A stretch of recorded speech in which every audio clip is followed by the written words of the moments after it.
Jews, I call them Jews to you because they're known as Jews. I don't call them Jews. I refer to them as so-called Jews because I know what they are. If Jesus was a Jew, there isn't a Jew in the world today. And if those people are Jews, certainly our Lord and Savior was not one of them. And I can prove that. Now what happened? The Eastern European Jews, who form 92% of the world's population of those people who call themselves Jews, were originally Khazars. They were a warlike tribe that lived deep in the heart of Asia. And they were so warlike that even the Asiatics drove them out of Asia into Eastern Europe. And to reduce this, so you don't get too confused about the history of Eastern Europe, they set up this big Khazar kingdom. 800,000 square miles. Only there was no Russia, there were no other countries, and the Khazar kingdom was the biggest country in all Europe.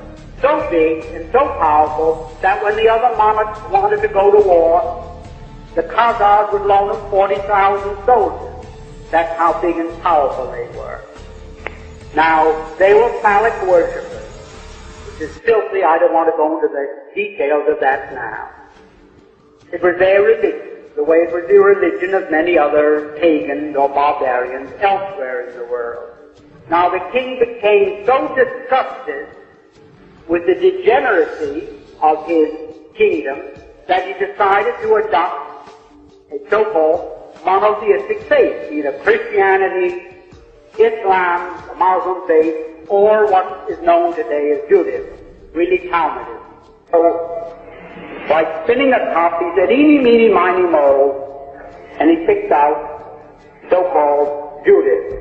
And that became the state religion, and he sent down to the Talmudic schools of Tel Aviv and Surah, and brought up thousands of these rabbis with their teachings, and he opened up synagogues and schools in his kingdom of 800,000 people, 800,000 square miles, and maybe 10 to 20 million people, and they became what we call Jews.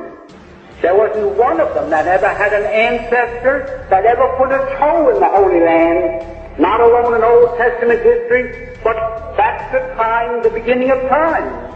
Not one of them. And yet they come to the Christians and they ask us to support their armed insurrection in Palestine by saying, well, you want to certainly help repatriate God's chosen people to their promised land, their ancestral homeland, Italy. We gave you one of our boys as your Lord and Savior. You now go to church on Sunday and kneel, and you worship a Jew, and we're Jews. Well, they were pagan Khazars who were converted just the same as the Irish. And it's just as ridiculous to call them people of the Holy Land as it would be